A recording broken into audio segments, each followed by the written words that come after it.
ভাই এই হাসপাতালে সবজি ডাক্তার ভাগছে। কই ভাগছে? কই গেছে এটা তো জানি না। গ্রামের মানুষের কিডনি কুডনি লইয়া টাকা না দিয়ে চলে গেছে গা। ভাইকে বলো আমি আমার কিডনি বেচে টাকা পাই গেছি গা ভাই। আপনি আপনার টাকা পাইছেন? আরে বেটা, আমি তো একজন শিক্ষিত লোক। আমি তো তোর মতো মূর্খ অশিক্ষিত না। তোর মতো কোনো শিক্ষার আলো আছে?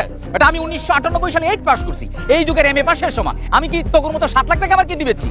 আমি আমার কিডনি 10 লাখ টাকায় বেচছি। এই বলুন, এই কাকা, তুমি কি হাতে হাতে 10 লাখ টাকা পাইছো তো? আরে কাকা কি যে কর, এই যে আমার চেক, এই যে খালি ব্যাংকটা খুঁজে পাইতেছি না। ব্যাংকটা খুঁজে পালি টাকাটা ক্যাশ করুন। আচ্ছা মেম্বার সাহেব, আপনি তো ব্যাংকে ট্যাঙ্কে যান, দেখেন তো এই ব্যাংকটা কই? চিনলেন কেমনে? আপনি 6 পাস। এই এদিক দাও, এদিক দাও। কাকা আপনিও চিনেন না? চিনবেন কেমনে? আপনি তো চরিত্রের ঝামেলা।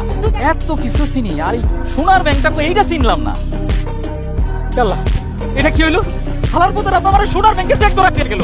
আমার মতো একটা শিক্ষিত লোককে চোখা বানায় দিয়ে গেল। আমি এখন কি করি?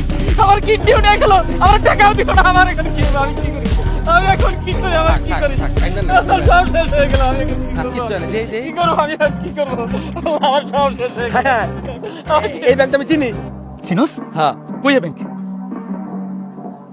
এনে